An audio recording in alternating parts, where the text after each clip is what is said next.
इसी क्रम में आज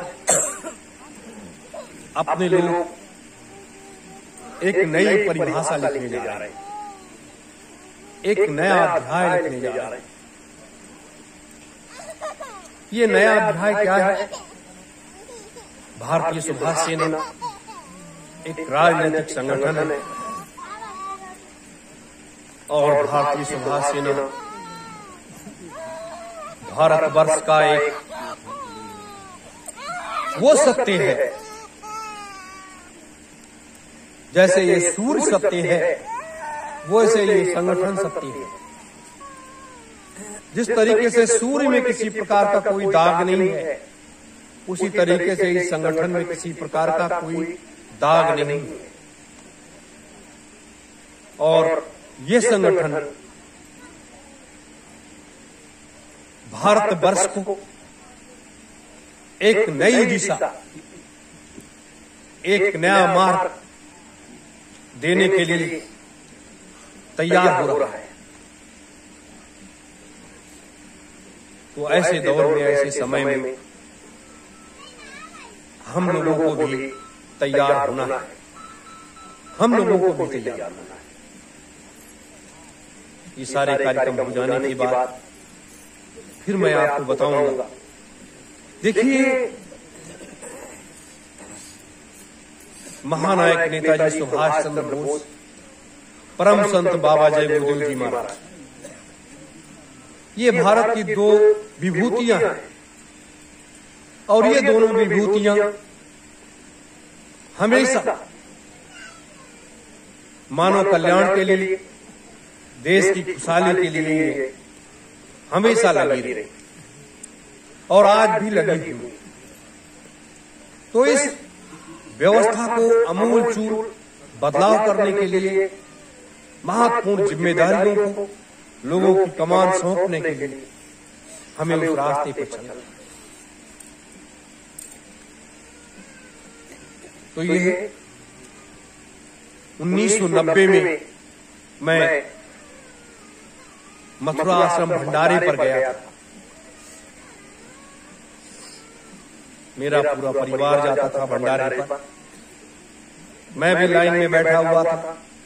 हमारे बाबा जी और दादी और पिताजी सब बैठे थे। तो जैसे मैंने चरण स्पर्श किया, परम पूज्य स्वामी जी महाराज ने कहा कि बच्चा कुटिया पे आ जाना 2 घंटे के बाद। मैं अपने बाबा के साथ में कुटिया पर गया और वहां बैठ करके, जब उसके अंदर कई लोग और बैठे थे, स्वामी जी महाराज ने एक ही शब्द कहा था, आज संगत उसको तमाम तरीके से देखती है कि बच्चा नेताजी सुभाष चंद्र बोस जीवित, जानते हो? मैंने कहा कि स्वामी जी महाराज, नेताजी सुभाष चंद्र बोस 1945 में मर गए हवाई जहाज दुर्घटना में। यही शब्द मैंने कहा। इसी पर काफी कुछ बात हुई। स्वामी जी महाराज ने कहा, बच्चा आंख बंद करो। आंख बंद जैसे मैंने किया, स्वामी जी महाराज ने अपने हाथ को ऐसे रखा। मैं लगभग 40-45 मिनट तक उन तमाम दृश्यों को देखता रहा और देखने के बाद ये लगा कि हाँ, वाकई ये महापुरुष आज भी हमारे बीच में है। परम पूज्य स्वामी जी महाराज ने कहा कि बच्चा मुजैना आश्रम चले जाना, वहां नेताजी सुभाष चंद्र बोस रहते।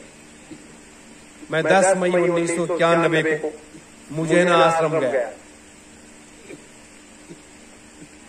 और वहां पर उस महापुरुष का सानिध्य मिला, दर्शन मिला और उनके सानिध्य में बैठने का, बातचीत करने का बहुत बड़ा मौका। फिर उसके बाद बराबर आते रहे, जाते रहे, सारी चीजें होती रही।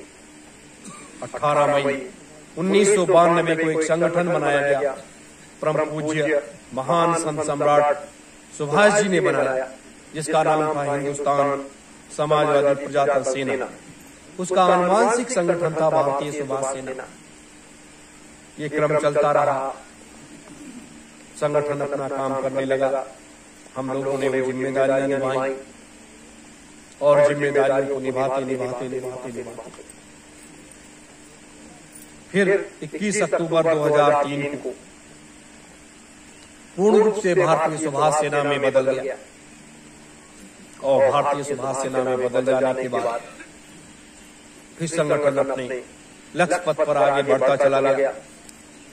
और आज 16 मई 2022 है। इतने सालों तक इस कमान को मैंने संभाल करके रखा। आप लोगों के बीच में आना जाना, उठना बैठना, कार्यक्रमों को करना। जब मैंने ये कमान संभाली थी उस समय मेरी उम्र जो है 16 साल की उम्र थी। तो ऐसे दौर में, ऐसे समय में महापुरुषों का क्या है, गुरु का आज्ञा, उनका आदेश ही सर्वोपरि। उनका अगला आदेश क्या है? उनके आदेश का पालन करते चलिए, आगे बढ़ते चलिए, यही एक लक्ष्य होता है। तो ये भारतीय सुभाष सेना का एक संक्षिप्त इतिहास मैंने आपको बताया। मेरे प्रेमीजनों, इसीलिए कल भी मैंने कहा था कि जैसे हमारी 2 आंखें हैं, 2 नाक है, 2 हाथ हैं और 2 पैर हैं और ये 2 वक्षस्थल, उसी तरीके से अपने सनातन हिंदू धर्म का एक व्याख्यान रहा है, एक वो सत्य रहा है कि एक हाथ में शास्त्र और एक हाथ में शस्त्र अगर आपके पास रहेगा तो आप हमेशा परिपूर्ण रहोगे, परिपूर्ण रहो। उसी तरीके से आज वर्तमान में धर्म नीति और राजनीति ये 2 पहिया है। जैसे बिना 2 पहिए के मोटरसाइकिल नहीं चल सकती, वैसे इक्का नहीं चल सकता। तमाम चीजें ऐसी हैं। उसी तरीके से बिना धर्म के राजनीति नहीं चल सकती और बिना राजनीति के धर्म नहीं चल सकता। ये हमारे राजघरानों की एक व्यवस्था रही। जब राजाओं ने बेलगाम हो गए, वो अपने मनीषियों का, महात्माओं का कहना नहीं माने, तो लोग गलत रास्ते पर जाने लगे। तो उसको हमें आपको दुरुस्त करना है, सही करना है। लोग कितना भी कहें कि आप या तो धर्म कर लो या तो राजनीति कर लो, लेकिन हम धर्म में भी परिपूर्ण हैं, हम राजनीति में भी परिपूर्ण हैं। हर शक्तियों में हम परिपूर्ण हैं।